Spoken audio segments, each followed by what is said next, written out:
वो बातों में जो बातें कहते हैं, चाहे मोहन भागवत जी कहते हों या भारतीय जनता पार्टी के लोग कहते हों या देश के प्रधानमंत्री जी कहते हों, उत्तर प्रदेश के मुख्यमंत्री जी कहते हों, बातें तो बहुत लच्छेदार कहते हैं, लेकिन कहीं उन बातों में और उनके किए हुए कामों में सच्चाई नहीं दिखती है। मैं समझता हूं जो मोहन भागवत जी कह रहे हैं, क्या वो बताएंगे जहां वो 100 साल के आरएसएस का जश्न मना रहे हैं, क्या एक भी पीडीए परिवार का आरएसएस प्रमुख आज तक बना है क्या उनकी टॉप लीडरशिप में कोई पीडीए परिवार का व्यक्ति कभी गया है, या राम मंदिर का ट्रस्ट बना है? बताएं बीजेपी के लोग, बताएं केंद्र की सरकार एक भी पीडीए परिवार को किसी को भागीदारी दी गई हो? बताएं पीएमओ में कितने पीडीए के लोग बैठे हैं? बताएं सेंट्रल सेक्रेटरीट में पीडीए के लोगों को कितनी भागीदारी है? बताएं उत्तर प्रदेश के अंदर क्या भागीदारी दे रखी है? तो ये बातें कहते तो बहुत लच्छेदार हैं लोगों को प्रभावित करने की, लेकिन अब पीडीए समाज बहुत जागरूक है और ये बातों से काम चलने वाला नहीं है जब तक भागीदारी, हक, अधिकार नहीं मिलेंगे। मैं समझता हूं संघ लोक सेवा आयोग से लेकर उत्तर प्रदेश लोक सेवा आयोग होते हुए जितने भी विभागीय नियुक्तियां हुई हैं, लगातार पीडीए परिवार के लोगों की नियुक्तियां खाई गई हैं, उनके हक मारी गई है, उनके पदों को लूटा गया है। जवाब दें बीजेपी के लोग,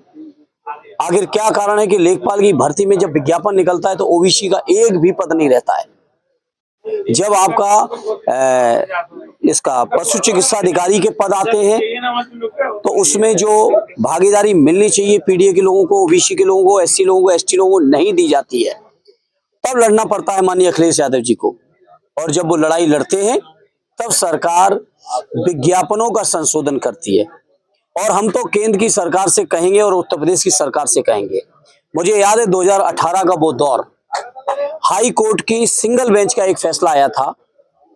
200 पॉइंट रोस्टर के स्थान पर 13 पॉइंट रोस्टर लगाने के लिए मैं समझता हूँ यूनिवर्सिटी और महाविद्यालयों में जो टीचर्स की नियुक्ति को लेकर सिंगल बेंच के हाई कोर्ट के फैसले पर एक भी अपील नहीं की थी और अध्यादेश लाने का काम किया था।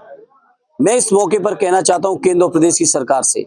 माननीय सर्वोच्च न्यायालय की डिवीजन बेंच ने भी फैसला लिया है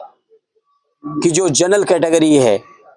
वो कैटेगरी में सारे लोगों को भागीदारी मिले, चाहे वो एससी हो, ओबीसी हो, एसटी हो। जो पीडीए परिवार जो माननीय अखिलेश जी ने जिसकी परिभाषा दी है, इस पीडीए परिवार के लिए आज तक इतने दिनों से फैसला आने के बावजूद न केंद्र सरकार के द्वारा कोई अध्यादेश आया है, न उत्तर प्रदेश सरकार के कानों पर जू रेंगी है। वहां चूंकि हकमारी करनी थी पीडीए परिवार के लोगों की, तो सिंगल बेंच के फैसले को तत्काल ऑर्डिनेंस दिया था विद इन वीक, और अब महीना भर बीतने जा रहा है, इस मामले पर आज तक किसी भी सरकार का कोई ऑर्डिनेंस नहीं आया।